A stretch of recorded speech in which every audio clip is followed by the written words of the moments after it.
Welcome back to News Across Nigeria. The Ogun State governor has expressed concern over the continuous decline of resources, that is finances, to meet the needs of the state. But before we continue with that story, we'd like to remind you that all our top stories can be found on our website, channelstv.com, and on youtube.com/channelsweb.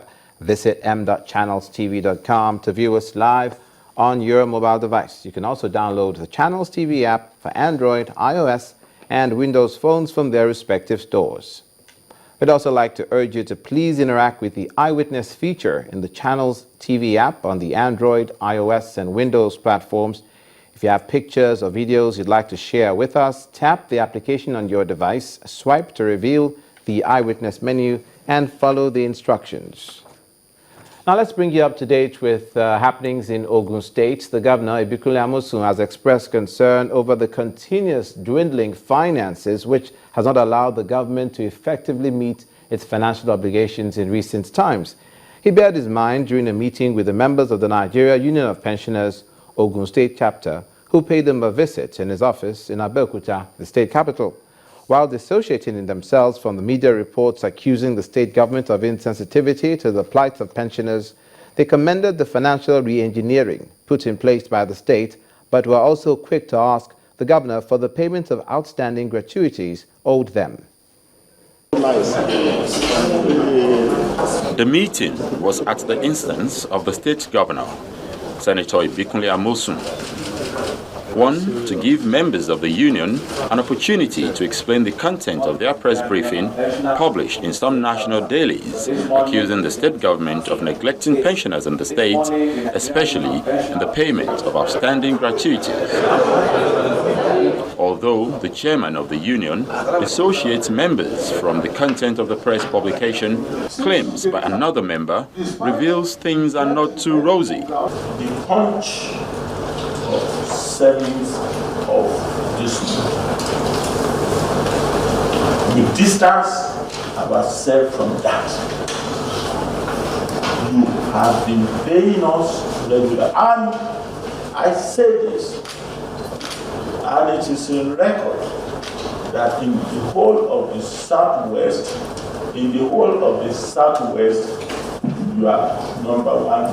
Since you came, sir, despite the debt you made on ground, you had not contributed kobo to our pension fund, thereby making the gratuities to be mounting. Today, we have more than 10 billion naira gratuity to pay. Given the financial standing of Ogun State in the face of the ongoing economic recession, the governor explains that the state can only break even if the state can generate 400 million naira daily, as against the current 19 million it generates. He wants citizens to show understanding and cooperate with its government. Same gratuity that's creating the problem. I started paying from October 2008. I cleared all the outstanding 2008. This is it. Figures don't lie.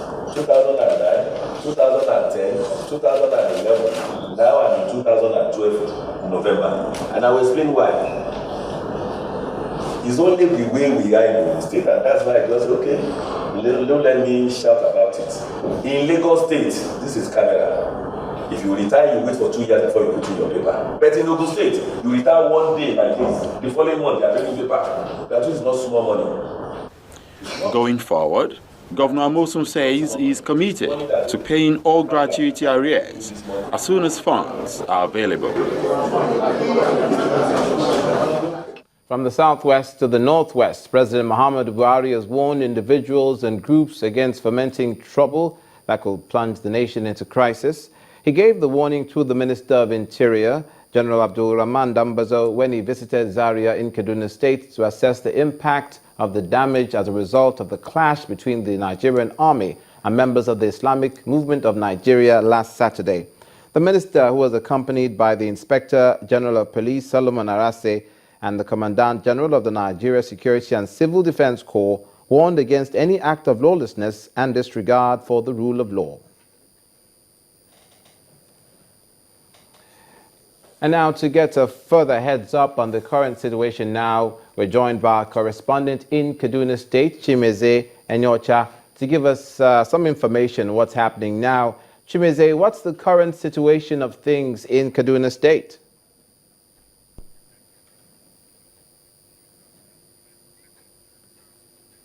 Chimeze, if you can hear me. State capital and some parts of Zaria.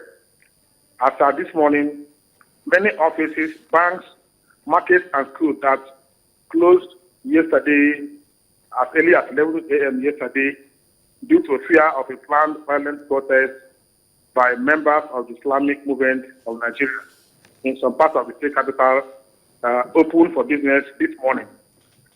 Residents are moving about freely without any molestation in the state capital, but heavily armed security forces have been deployed to all trouble spots and flush points in the state capital to maintain law and order.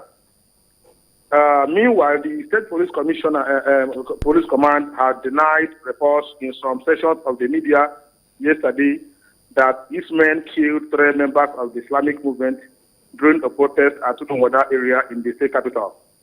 The command's public relations officer, Zaria, told me that none of the sect members was killed by his men. Instead, he said that what happened was that the sect members threw dangerous weapons on a police patrol team at the area, following the rumor that they were planning a violent protest to unleash terror on innocent citizens. He advised members of the public to watch out for troublemakers and report any suspicious movement to security agencies. In Zaria, soldiers are still stationed at PZ and the Gulesu area, where the unfortunate incident between soldiers and members of the sect occurred last weekend. Heavily armed soldiers we are seen patrolling around the PZ road that leads to the Nigerian Army depot in Zaria, as well as the major road that leads to the Muhammadu Buhari University, one of the campuses of Muhammadu Buhari University, called Congo Campus, also in Zaria. At the demolished residence of their revered leader, Sheikh Ibrahim Ezazaki, heavily armed policemen are still stationed there. People are not allowed to move in and out of the place. The place is still quiet, and economic activities are not still going on in those places. That is what is currently on ground now. What is the reaction of the Islamic community in Kaduna State, even the religious community, to these clashes? Hello, come again. Chimeze, what is the reaction of the community, the religious community, to this clash in particular? Well, it is a mixed reaction. While some residents applauded the action taken by the army to dislodge the sect members who they said have become so notorious, unleashing terror on innocent citizens, there are those who still believe that the army went too far. But, you know, yesterday, the Minister of Interior and the Inspector General of Police were in Zaria, where they assessed the situation, and they said that they were waiting for the outcome of the investigation to know how to apportion blames. Right now, that is the situation now. The governor of the state, Nasir El-Rufai, has also called for peace. He has called on residents through his media aid that everybody should maintain law and order. He appealed to the sect members not to unleash further terror on anybody. Okay, thank you, Chimeze. That's all we have time for. Thank you so much. Our correspondent, Chimeze Enyocha, in Kaduna State, reporting on the recent turn of events that involved the clash between the army and members of the Islamic Movement of Nigeria in Kaduna. He is saying, amongst other things, that in Kaduna, proper business has returned to normal. People are going to their schools and businesses are open, but there is heavy police presence, while in Zaria, as far as the flashpoint areas are concerned, shops and businesses are still closed. So from there, we'll move from that story. but will stay in the northern part of the country, this time the north central of Plateau State, where the government has assured citizens that the government will do all they can to guarantee the security of lives and property, as security agents have been placed on red alert to avert any future attacks in some communities of Riom and Jos South local government areas of the state. In a press statement signed by the Director, Press and Public Affairs, Emmanuel Nale, the government has mandated security agents to fish out perpetrators of the dastardly acts which led to the death of over 20 people in those communities. Wailing and mourning. These are residents of Kwatazawang in Jos South local government area and Golhos in Riom local government area of Plateau State, north central Nigeria. On Monday, unidentified gunmen attacked the villages, leaving tales of horror that claimed no fewer than 20 lives. The twin attacks on the two communities is coming at a time that relative peace is being enjoyed in the areas. Although this is not the first time these communities are being attacked because of clashes between Fulani herdsmen and the indigenous farmers, resulting in disputes over cattle rustling and farm destruction. Narrating their ordeal, a community leader in one of the attacked communities wondered what could be responsible for the attack. Somebody phoned me from Kwata that there's an attack in Kwata village. I now rush. I left home immediately and I came here about 6 a.m.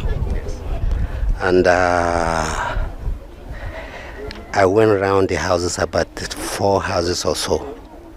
And I see the dead body, children and so on, massacred. About 16 people.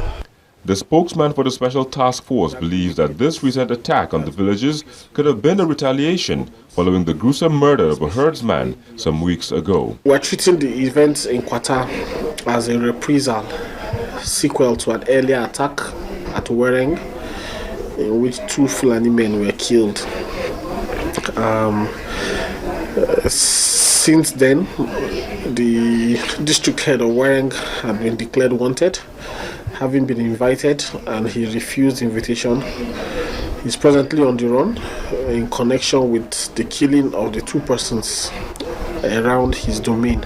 He also assures that security personnel will apprehend the culprits as some members of the task force are combing the area for the assailant. We just want to appeal that we should be calm. Reprisals will not solve the problem. An eye for an eye will leave everybody blind. So please, oblige us your cooperation, oblige us early information. The latest attacks has shown that a lot more still needs to be done to bring peace back to the communities, especially as threats of another attack is in the offing. Away from those security issues, but staying in the north central, Governor Samuel Ortom of Benue State now has launched the e-tax collection and remittance program of the State Board of the Internal Revenue using the point-of-sales platforms. Mr. Ortom, while launching the Benue e-tax program, says his administration will invest revenue generated in cottage industries. Further details when we return.